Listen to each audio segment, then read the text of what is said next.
Circa 250 persone hanno acceso le fiaccole e sono partiti da Palazzo Moroni fino alla prefettura per dire no all'accoglienza dei profughi negli alloggi privati. Striscioni e maglie per chiedere che le case vengano date prima ai padovani e poi agli immigrati. Tanti cittadini, commercianti del centro di Padova, ma anche tanti esponenti della giunta. C'erano gli assessori Saia, Boron, Rampazzo, il presidente del Consiglio Comunale Marcato, guidati dal sindaco Bitonci, più volte acclamato dalla folla.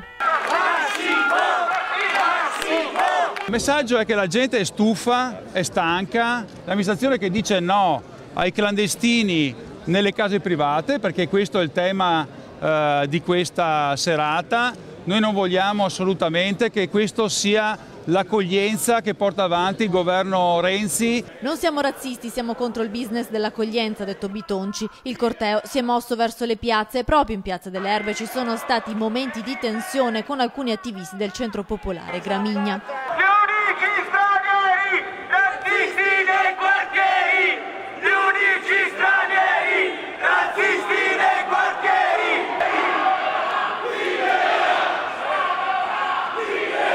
I manifestanti sono arrivati in prefettura e qui ha preso la parola Massimiliano Pellizzari, presidente dell'associazione Commercianti del Centro, tra i promotori della fiaccolata. Speriamo veramente che Padova possa avere un futuro dignitoso, soprattutto per noi padovani che ci mettiamo il sangue per renderla bella, vivibile. Perché ha deciso di partecipare alla fiaccolata questa sera?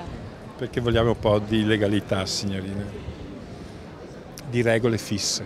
Ma visti in centro questi profughi? Certo che sì, li ho visti, non fanno niente, passeggiano e basta, e non lavorano, e vanno a rubare. Ma a casa propria uno non può ospitare chi vuole? Non credo, abbiamo già diciamo, l'esempio di Via Anelli, non vogliamo un'altra Via Anelli noi a Padova.